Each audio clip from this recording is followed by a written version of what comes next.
Nobody really knows how the wall was built. Yes, every child hears how, in the days of the first men, Brandon the Builder raised the wall with magic and giants and set the Night's Watch to guard it. But nobody thought to write down the story until thousands of years later, and the Septons who did it weren't much for accuracy. I mean, they have knights bumbling around thousands of years before they were knights. Sorry, bad habit. But even if magic and giants built the wall, it's the Night's Watch who have held it. Our order of builders repairs the keeps and towers, digs tunnels, crushes stone for roads and footpaths, and clears away trees wherever the forest presses too close to the wall. Or at least they would, if they had the men, and the tools, and the time. Long ago, when the Night's Watch was at full strength, the builders would quarry blocks of ice from the frozen lakes of the haunted forest, dragging them south on sledges to add to the wall.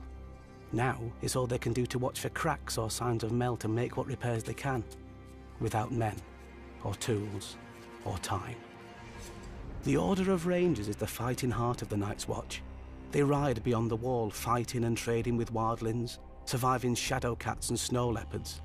The Rangers are meant to scout out threats to the wall and return to report. And they did, back in the days when men could go north and come back alive. Now they just come back.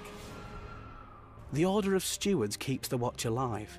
We hunt and farm, tend the horses, milk the cows, gather firewood, cook the meals and bring supplies from the south.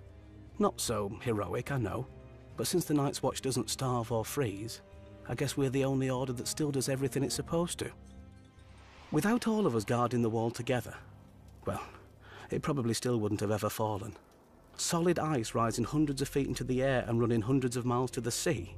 No army is smashing it anytime soon, which is why our enemies have never tried. Well, not directly. The brothers Gendel and Gorn, kings beyond the wall, went under the wall, through ancient caves buried deep in the earth. But on the way back they took a wrong turn and were lost in the darkness. People say that their children's children's children are still down there, looking for a way up, or for more food to find its way down. When our rangers found Arson Isaac's picking away at the wall, he was almost halfway through.